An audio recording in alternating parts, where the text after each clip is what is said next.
Here we go, folks. Not a stunningly beautiful scene, however today's a rest day after yesterday's 100+ kilometre ride. And those roads, my goodness, last month we've had a lot of rain and storms, so they were chewed out like crazy. Anyway, rest today, tomorrow hopefully I'll head the other direction and I'm going to post a bit more vision of some other nicer places. Point of this video.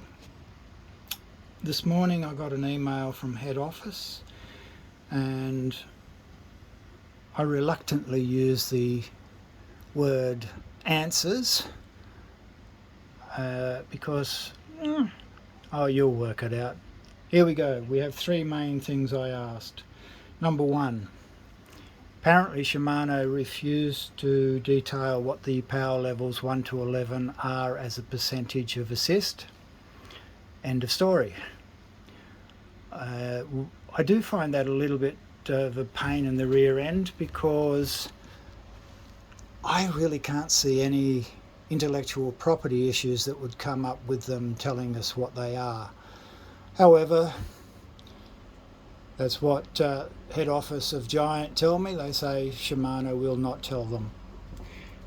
Second one, apparently Shimano have ruled out doing an update to the eTube project because when you plug the bike in through the SME2 to the app on your laptop, you go to the EP8 motor setup and it has 3 power levels, 2 profiles, and it does not give you any accurate information for the 5+1 that this bike has. Remember, this has 5 power settings plus the Smart Assist, and they have no plans to do an update, which means anyone servicing a bike, whether it be an owner or even one of the retailers' service outlets for Giant, they do not have accurate information upon which to do the service.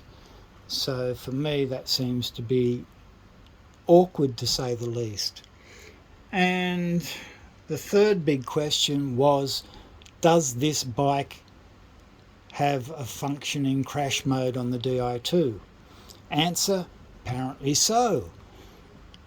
Does the bike have a way of doing a reset if it does go into crash mode? Apparently the answer is no. So he did suggest there are possible parts that I can purchase to install on the bike, but last time I communicated with Shimano directly, they said they had not been given a bike to do any testing of equipment on. So I have been told certain things that could work, but no one will guarantee as far as I can tell. So I did send an email back. I thanked the gentleman for his efforts, etc., etc., but pointed out I felt this matter of the crash mode is nothing short of ludicrous, and it must be a marketing nightmare for Giant. How could they be that naive, that arrogant, to put a bike out there with a crash mode that no one can reset unless we spend money on something that's not been tested? Anyway, I guess life goes on, folks.